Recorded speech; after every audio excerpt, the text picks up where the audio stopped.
खबर में खुश आमदेद। मेरे साथ आरफ मीर भट्टी साहब, मैं हूं सईद काजी। शहजाद हुसैन भट्ट साहब हमारे ब्यूरो चीफ हमारे साथ होंगे, हमें एक्सक्लूसिव खबरें देंगे और मजीद मेहमान मोहम्मद मालिक साहब भी हमें ज्वाइन करेंगे, उनसे भी हम राय लेंगे। कुछ खबरें आम इंतखाबात के हवाले से, बुज़रा ये कहते हैं कि अक्टूबर में होंगे, अगर दूसरी तरफ जो जरदारी साहब हैं वो कहते हैं मैं जब चाहूँगा तब इंतखाबात होंगे। उधर जो मौलाना फजलुर रहमान कहते हैं कि एक हंगामा है, इंतखाबात हम अफोर्ड ही नहीं कर सकते, मुल्क की सूरत हाल ऐसी तो ये काम खड़े।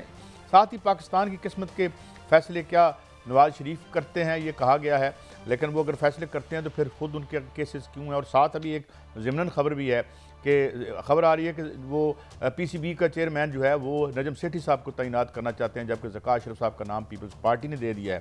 इसके साथ ब्यूरोक्रेसी के खिलाफ भी मुकदमात की बातें हो रही हैं, इसका क्या कोई नतीजा निकलेगा आज तक तो खास। और 1000 अरब रुपए की चोरी टैक्स की कही जा रही है, एक सर्वे आया है, लगता है ये अंडर स्टेटमेंट है, मगर इस पर हम बात करेंगे। भट्टी साहब हजूर ये फरमाइए कि ये जो इंतखाब वाला तो मेरे ख्याल में वतन अजीज़ अब इसको अफोर्ड नहीं कर सकता, जैसे इस किस्म की जो मतलब है कि एक फजूल जो रवायात हैं ये जमहूरियत वाली, तो क्या लगता है आपको फिर ऐसे मुल्क को हम बेहतर कर लेंगे भट्टी साहब?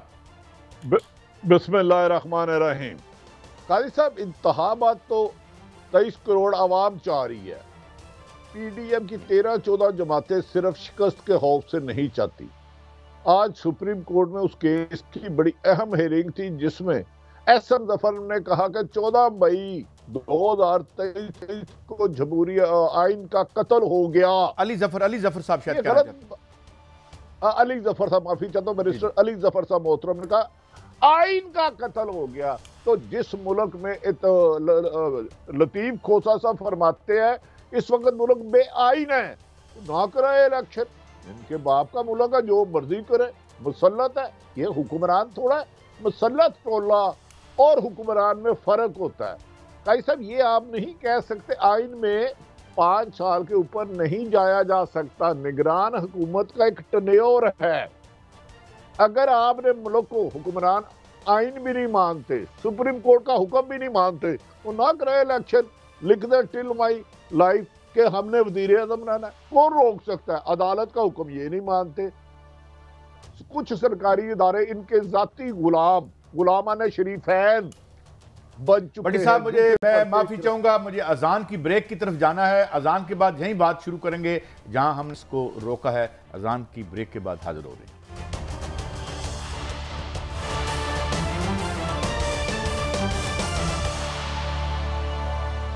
Welcome back.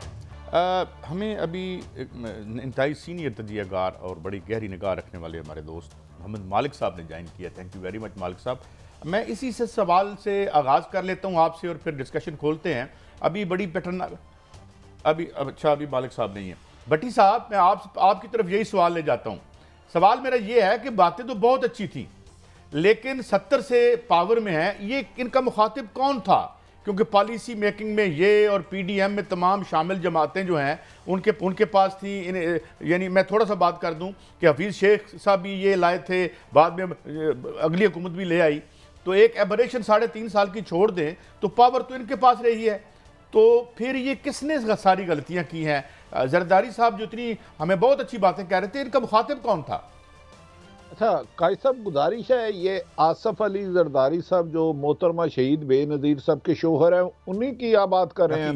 यकीनन जुल्फ़कार अली भट्टो के दामाद भी यही है गालिबन। बिल्कुल। बिलावल भट्टो के वालिद भी यही है यकीनन। अच्छा, बड़ी हैरत है। 50 साल से वो फरमा रहे थे इक़्तिदार में है, बातें उन्होंने यकीनन अच्छी की। बातें तो दीवारों पे भी अच्छी लिखी होती हैं, जो आपकी घर में अलमारी है उन किताबों पे बहुत अच्छी है। प्रैक्टिकली क्या किया? आज उन्होंने मुस्लिम लीग नून के खिलाफ तबले जंग बजा दिया है, जिसका हमारा ख्याल था कुछ लेट होगा। सारा चार्जशीट वो मौजूदा हुक्मरान को कर रहे थे।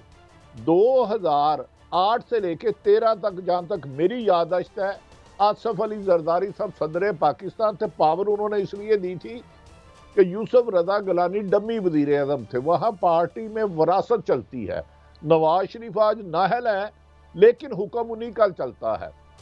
अच्छा भट्टी साहब, भट्टी साहब, मैं आपका सवाल, मोहम्मद मालिक साहब ने हमें ज्वाइन किया है, thank you very much Mohammad Malik साहब। मालिक साहब, ये जो अभी बड़े पैटर्नाइजिंग अंदाज में अच्छी और खूबसूरत बातें की थी, एक सवाल तो मैंने भट्टी साहब से किया कि भाई आप पावर में थे और अब तो तीसरा स्टिंट है हमारी बहुत प्यारी जमहूरियत का, तो who he was talking to, number one, क्या आप एग्री करते हैं कि बेसिकली ये तबले जंग है उनकी इत्तेहादी पार्टी मुस्लिम लीग नून से?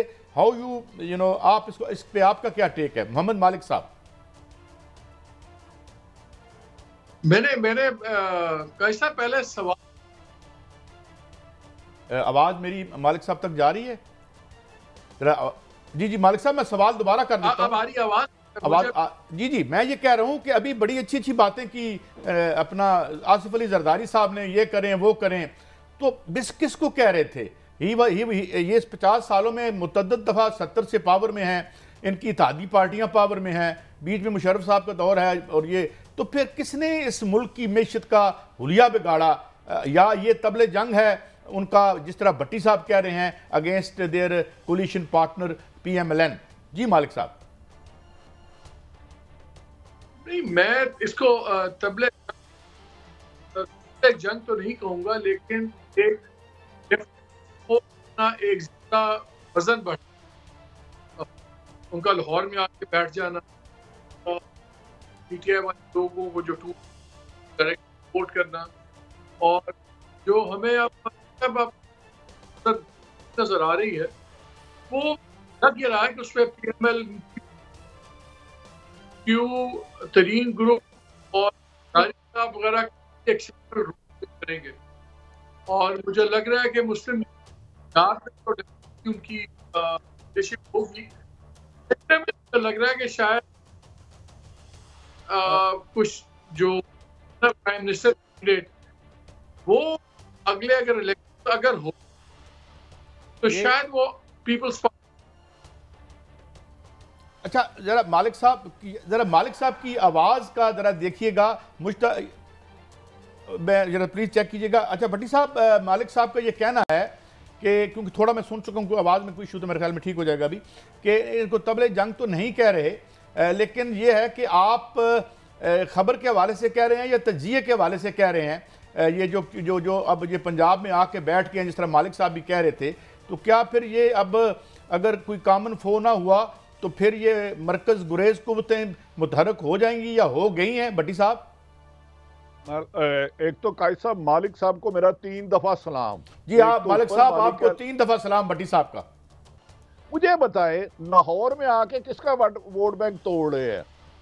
वो किस लोगों की? यहाँ लाहौर में वोट बैंक है PTI का, पंजाब में यहाँ है बिका, अभी तक वो एक बंदा नहीं तोड़ सके। क्या अगर ये तबले जंग नहीं है तो लाहौर में क्यों बैठे हैं? मौजूदा हुकूमत में तनकीद क्यों कर रहे हैं? क्या 15 साल से मुसलसल तसलसल से पीपल्स पार्टी की हुकूमत है? क्या मालिक साहब मेरी रहनुमाई करेंगे? क्या उस हुकूमत को आइडियल हुकूमत कहा जा सकता है? तसलसल से 15 साल क्या उस सिंध ने इतनी तरक्की की कि चारों सूबे उसके मुकाबले में मुसीदा लग रहे हैं? 3 दिन पहले मालिक साहब के दोस्तों से कुछ जरदारी साहब के राब्ते हुए, और उन्होंने कहा भाई शहबाज साहब को आपने बेशतर 13 से 14 महीने दे दिए, ये उनके बस की बात नहीं है, मेरे पास ये आईडीए है। अगर ये आईडीए होते तो आपको याद होता कि सिंध मेरे ख्याल में सबसे मुसीदा हालात है। क्या वहाँ करप्शन कम हुई? मैं ये नहीं कहता ख़त्म हुई। क्या तरक्याती काम में आप सिंध को मिसाली सूबा कह सकते हैं? क्या IPP की डील जो आज मैं और आप और मोहम्मद मालिक 22 करोड़ आवाम बिजली 10 गुना ज़्यादा ले रहे हैं, वो किसने की थी? कादी साहब, ये अब इक़्तिदार की लड़ाई है, क्योंकि ये समझते हैं PTI को हमने ख़त्म कर लिया या ख़त्म कर देंगे। अब अगला युद्ध पड़ेगा। 2 बड़ी जमातें हैं जो जिनका वोट बैंक का ज़्यादा या कम, वो एक अलग डिबेट हो सकती है। पहली PTI, उन्हें ये माइनस कर रहे हैं। अब रह गई पीपल्स पार्टी और नून लीग। ऑलरेडी सिंध में मेरी ख्याल है वो कामयाब हो जाएंगे। तो मेरे ख्याल में ये उन्होंने मैसेज मुल्क के अहम हलकों को और शहबाज शरीफ को दिया कि आपके बस की बात नहीं। बज़ाहिर बिलावल वज़ीर-ए-आज़म होगा, चलाऊंगा मैं। बीबी शहीद की वो बात करते थे, तो बीबी की शहादत से 27 दिसंबर 2007 से पहले एक हफ्ता मेरी उनसे बड़ी तफसीली मुलाकात हुई। चलो देखते हैं कि अब लाने वाले शायद आसफ अली जरदारी साहब को ले आए, और हो सकता है क्या फिर शहबाज शरीफ दोबारा पेट पाड़ेंगे, क्या अच्छा, घसीटने का फिर दावा करेंगे। क्या आसफ अली जरदारी अगर कहते थे कि नवाज शरीफ नासूर है, क्या आकर वो आसफ नवाज शरीफ पे भी करेंगे, लेकिन उनकी गुफ्तगू अच्छी है, उसकी तारीफ ना करना नाइंसाफी होगा। मैं अभी भट्ट साहब आपकी तरफ भी आता हूँ बड़ी देर से मैं, लेकिन मालिक साहब एक बात जो भट्टी साहब ने कही कि वर्ल्ड बैंक कहता है कि $45 बिलियन 10 साल में हमें IPPs ने चूना लगाया, ये ऑफिशियल उनके वेबसाइट पे भी ये चीज़ पड़ी है। तो ये 93 में मुआहदे तो इन्होंने किए थे, और वो एक बिजली के जो मुआहदे थे, यहाँ कमो बेश कंसेंसस है कि वतन अजीज़ की मैशत का जो बोलोराम हुआ है उसकी बुनियादी वजह इंडिपेंडेंट पावर प्रोजेक्ट्स ही बने हैं। तो फिर ये किसको इल्ज़ाम दे रहे हैं जनाब आसिफ अली जरदारी साहब? जी मोहम्मद मालिक साहब। खैर साहब, बात यह है इस इकॉनमी का बेड़ा गर्क करने में सब ने बड़ा हिस्सा डाला हुआ है, इसलिए ये छोड़ दें कि कौन किस पे इल्जाम डाल रहा है, सब ने हिस्सा डाला हुआ है, सब इसमें गिल्टी हैं। इशू ये है कि इस वक्त जो हो रहा है वो पावर पॉलिटिक्स हो रही है, और मैं हमेशा जब खान साहब से ही मुलाकात होती थी तो मैं उनसे एक बात जरूर करता था, बड़ी साहब को भी पता है कई मीटिंग में ये भी हम लोग इकट्ठे मिले हुए हैं खान साहब को। मैं उनसे एक बात कहता था कि आप एक जगह हैं और आप बात करते हैं पॉपुलर पॉलिटिक्स की। पॉपुलर पॉलिटिक्स के नताइज तक पहुंचने के लिए पहले आपको पावर पॉलिटिक्स की माइनफील्ड से गुजरना पड़ता है, और वहीं पे धमाके होते हैं। हमने देखा कि पावर पॉलिटिक्स की माइनफील्ड में खान साहब को बहुत ज्यादा नुकसान हो गया, और आज जब पार्टी खुली भी है, अब सबको नजर आ रहा है प्रेजेंट के एक नया अरेंजमेंट निकलेगा, इलेक्शन हो या ना हो। इस वक्त कोशिश तो भरपूर हो रही है कि इलेक्शन हो जाए, जैसे भट्टी साहब ने कहा, लेकिन माइनस चेयरमैन PTI, और PTI भी ऐसी जिसको आपने बहुत से टुकड़ों में बांट दिया हो, तो वो एक ऑपोजिशन पार्टी के तौर पे तो उभर आए, लेकिन उसको ऑब्वियसली गवर्नमेंट बनाने की पोजीशन में ना आने दिया जाएगा, और अगर ऐसा कोई खतरा हुआ तो इलेक्शन भी नहीं होंगे। अब पावर पॉलिटिक्स पे सारे अपनी अपनी जगह बना रहे हैं, और मुझे नजर ये आ रहा है कि जरदारी साहब अब चाहते हैं कि नेक्स्ट टाइम जो ड्राइविंग सीट के अंदर हो वो ये लोग सामने हो, और वो पंजाब चलाए PMLN वाले, और हो सकता है PTI को एक मिक्स गवर्नमेंट बना इजाजत दे दी जाए कि वो KP में बना ले, और हमें डिवीजन नजर आ रही है, जैसे सिंध पीपल्स पार्टी के पास होगा, सेंटर के अंदर डेफिनेटली कोalition गवर्नमेंट होगी, और ये एक इंटरचेंजेबल चीजें हैं। प्राइम मिनिस्टर की कोalition गवर्नमेंट में तो वजीर आजम की वो हैसियत होती नहीं है जो कि एक सिंगल पार्टी के वजीर आजम की होती है। तो अब हर कोई अपने हिस्से से ज्यादा बड़ा हिस्सा मांगना चाह रहा है। जरदारी साहब सियाने आदमी हैं, उन्होंने सबसे पहले क्लेम्स टेक करना शुरू कर दिए और बात करना शुरू कर दी। जब आप उनके पिछले 3-4 दिन हफ्ते से देख लें जो उनकी एक्टिविटी हुई भी है पंजाब के अंदर, महमूद अपना अहमद महमूद को भी एक्टिवेट किया हुआ है, बाकियों को भी किया हुआ है। आज जिन्होंने मीटिंग की और बिजनेसमैन से बात की और सारी बातें, कल के जो बयान था कि मैं चाहूंगा तो इलेक्शन हो जाएंगे, इनसे इलेक्शन नहीं हो रहे 2 माह में, लेकिन तारीख तब होगी जब मैं करूंगा।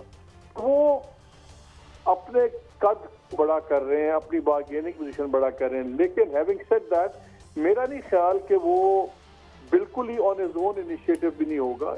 जिस तरह जरदारी साहब काम करते हैं कुछ चीजें हमेशा पहले से क्लियर करते हैं जहाँ से होनी चाहिए।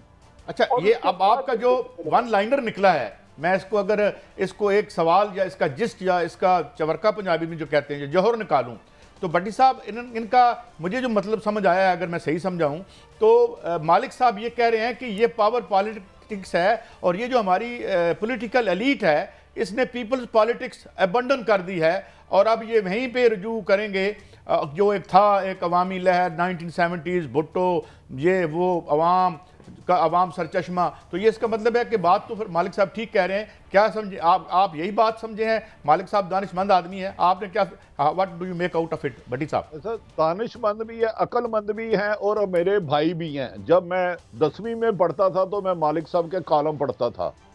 मालिक साहब यंग आदमी है, हमारे जो है कंटेम्परेरी हैं। यार मुझे गरीब आदमी को एक पता, मैं छोटा था, इन्हें अच्छा। पता है ये तकरीर आसिफ अली जरदारी ने किसी और के लिए किया और किसी के कहने पे की है। अभी मालिक साहब ने बड़े खूबसूरत अंदाज में, इनका एक ही खूबसूरती है, जितने ये खुद खूबसूरत है उतनी टाई है, टाई से ज्यादा ये अंदाज़े गुफ्तगू इनका अच्छा है। फ्रंट लाइन पे ये बैठेंगे, फ्रंट लाइन मैं भी तो यही कह रहा हूँ कि वज़ीर-ए-आज़म बिलावल को भट्टा बनाना चाह रहे हैं, ये नहीं कोई और बनाना चाह रहा है जो पीटीआई को माइनस करना चाह रहा है। ये प्रेस कॉन्फ्रेंस में मेरी नजर में कल जो उन्होंने कहा 2 महीने में इलेक्शन होंगे, तो वो किसको चैलेंज किया था? इलेक्शन असूलन आईनी और कानूनी तौर पर तो हुकूमत ने कराना ना, प्राइम मिनिस्टर और इलेक्शन कमीशन ने। इन्होंने कल उनको भी किया कि मोहतरम शहबाज शरीफ के पास कुछ नहीं है, कैपेबिलिटी नहीं है कि वो इलेक्शन करा सके। मैच बैंकों के मुंह खुल चुके हैं, ठीक, इनमें आरटीए की पोजीशन ठीक है, एक सच है, पंजाब में 0 है, ये भी कुछ नहीं है। तो मालिक साहब से मैं सिर्फ इतना पूछूंगा कि क्या मालिक साहब समझते हैं पिछले 3 साल से पीपल्स पार्टी सिंध में है, उसे आइडियल और अच्छी हुकूमत कह सकते हैं? उसकी कारकर्दगी बिना पर हम ये जज कर सकते हैं कि आगे 5 साल पीपल्स पार्टी को मिले तो पाकिस्तान तरक्की के रास्ते पर गामजन नहीं उड़ने लगेगा? जी मालिक साहब, ओवर टू यू। भट्टी साहब, बात इस वक्त ये नहीं हो रहा कि कौन मकबूल है, बात है कि कौन इस वक्त काबिल कबूल है। बस इस पे आप छोड़ दें बात को। अच्छा, मकबूल वाली बात नहीं है तो मैं ये समझूं कि हाँ जी जी भट्टी साहब मालिक साहब आपके जिम्मेदार जराए रिलायबल सोर्सेज क्या कह रहे हैं इस वक्त? कौन फेवरेट है उनका जो नजर नहीं आते? अभी तक तो भट्टी साहब ऐसे मैं आपको बताऊं क्लैरिटी नहीं है। अभी मेरा ख्याल है सबसे पहले तरजीह तो ये है कि पीटीआई का क्या करना है और पीटीआई चेयरमैन का क्या अल्टीमेट होगा। उसके बाद जो भी बांड कह लें, जो भी कह लें, वो बाद में होगी। पहले प्रायोरिटी ये है। इसलिए ऐसे ही हर कोई अपनी अपनी पोजीशनिंग कर रहे हैं कि वो एक बेहतरीन पोजीशन में हो और बेहतरीन कैंडिडेट हो जब वो वक्त आए। अभी आई थिंक हम सब प्री मेच्योर हो जाएंगे। अभी फैसले तो हुए होंगे, वो अभी आपको और मुझे अभी तो नहीं पता लगेंगे, लेकिन जब आप बातें सुनते हैं तो आपको यही लगता है कि नहीं, मुझे नहीं पता चलेंगे, मोहम्मद मालिक को पता चल जाएगा। मुझे याद है मलिक मोहम्मद का हम बड़ी साहब का था, हाइट थी, बड़ी साहब आपसे मुशावरत करते थे। बड़ी साहब मुझे एक ब्रेक लेनी है और मालिक साहब का हमेशा जो कंट्रीब्यूशन होता है जेरे लब और बैन सुतूर जो है वो बहुत सी ऐसी बातें कर जाते हैं कि बड़े राज भी खुल जाते हैं देखने वालों के लिए। बहुत शुक्रिया मोहम्मद मालिक साहब फॉर योर कंट्रीब्यूशन। हम जब वापस आएंगे तो भट्ट साहब से पूछेंगे कि एक फॉर्मेशन कमांडर्स की एक मीटिंग, उसका बड़ा अहम अलामिया भी आया है, तो ये कब कब मीटिंग्स हुई हैं और ज़ाहिर है एक इम्पॉर्टेंट इदारे की तरफ से इंपॉर्टेंट बातें भी आई हैं, इस पर भी थोड़ी गुफ्तगू करेंगे और इसके बाद मईशत पे भी बात करेंगे। 1000 अरब का टैक्स कहाँ जाता है, अभी जरदारी साहब भी कह रहे थे, और ये फिर ये मईशत का चेहरा किसने बिगाड़ा है? अगर हुक्मरानों ने नहीं बिगाड़ा तो भट्ट साहब ये आपने काम तो नहीं किया पिछले 50 सालों में? इस पर बात करेंगे ब्रेक के बाद।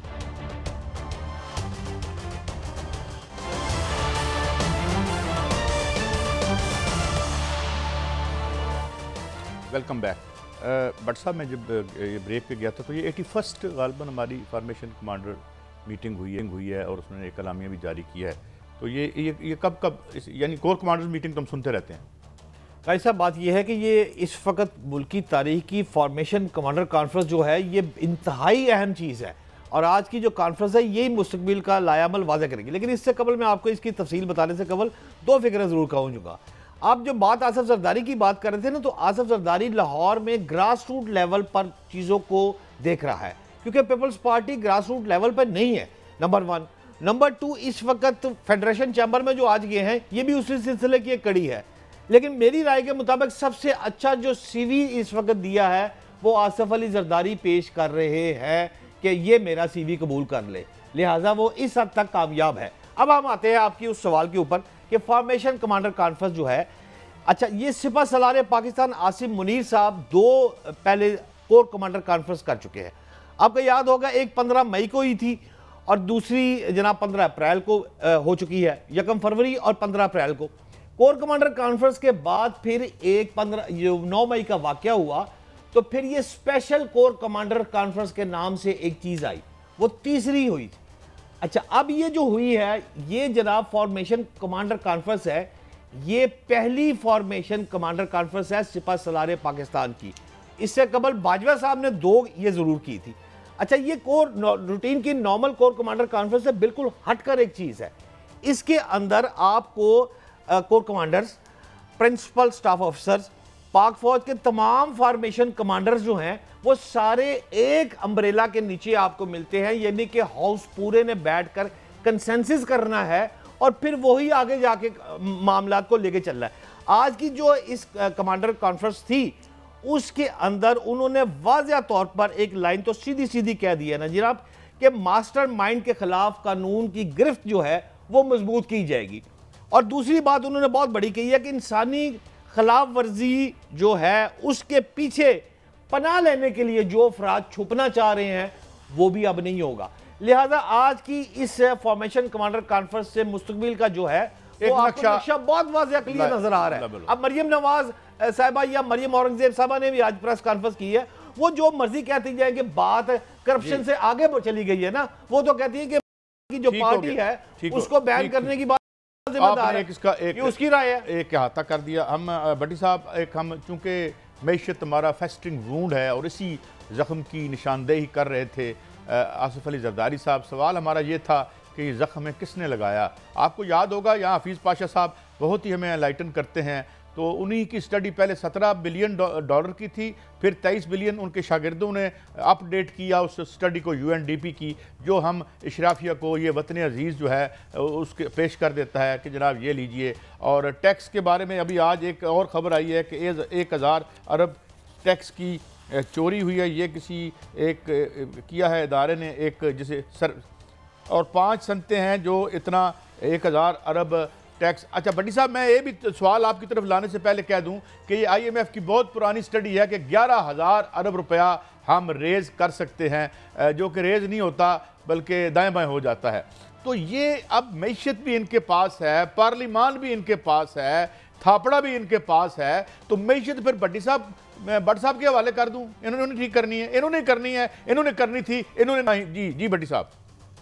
अच्छा भाई साहब, मेरी गुजारिश है, मेरी इतला के मुताबिक, मैं ज़्यादा साहिब इल्म नहीं हूँ, 15 साल से तसलसल जमहूरियत का चला आ रहा है। 1 मिनट भी माशाल्लाह नहीं लगा, 1 सेकंड भी। 2008 से शुरू हो जाए, 23 हो गए, 15 साल। माशी सूरत हाल क्या मैंने रोकी है? क्या आपने रोकी है? क्या जो आज कर रहे थे डॉलर पाउंड को नहीं लगा, क्या ये लोगों को किस मुंह से पाकिस्तान इन्वेस्टमेंट के लिए लाएंगे कि अपनी 90% इन्वेस्टमेंट इनकी बैरून मुल्क है।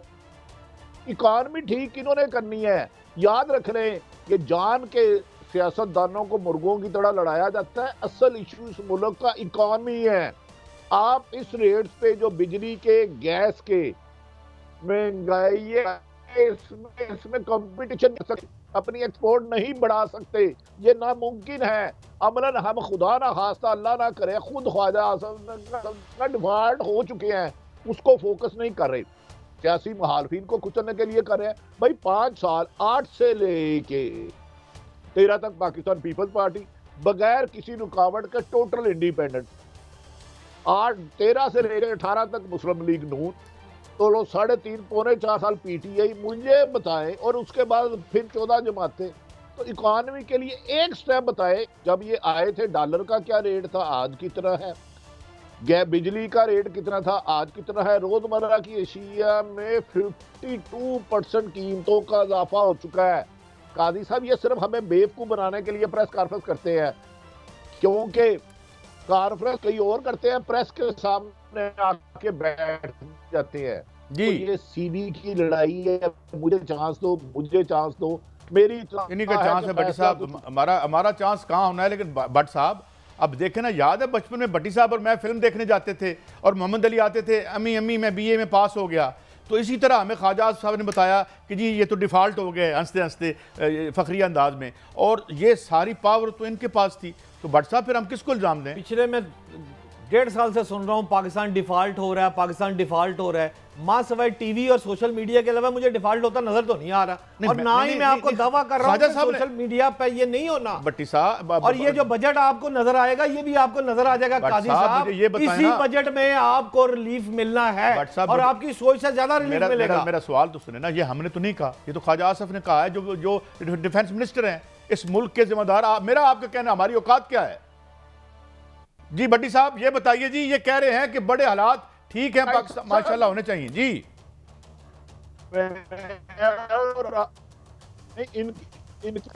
सारे एक्सपर्ट ले लें, डॉक्टर इशफाक हसन, हफीज पाशा साहब, कोई एक आदमी बता दे, हम तो तालिब इल्म भी नहीं है ना इकानमी के, जो कहता हो कि मुल्क तबाही के लिए आपके गर्दिशी कर्जे कितने हैं, इस महीने आपने कितने पैसे देने हैं, आपके पास डॉलर है क्या, डिफॉल्ट होता क्या? डिफॉल्ट ये थोड़ा कशीदा मंजी चुके ले गया, कमरा खाली हो गया। आपकी इकोनॉमी में सकत ऐसी नहीं रहती, ऐसी आपकी खुल नहीं रही मेरे मोहतरम। कोई क्लोजिंग है भट्टी साहब, मैं भट्ट साहब कल आपकी खिदमत में अर्ज करूंगा, आप क्योंकि करनी है, कोई एक ऐसा इशारिया हो कि जिसमें हम कहेंगे जी ये बड़ा काबिल रश्क है। ये मैं कल के लिए सवाल छोड़ देता हूँ, और ज़ाहिर है कोई अच्छी बातें भी होंगी, भट्ट साहब हमें बताएंगे कि जहाँ जहाँ तरक्की हो रही है, और मैं चाहूँगा कि मैं दूरबीन लगा के देखूँ कि और मुझे भी नज़र आए, और मुझे खुश होना मेरा भी हक है। इजाज़त दें, कल मिलेंगे, अल्लाह हाफ़िज़।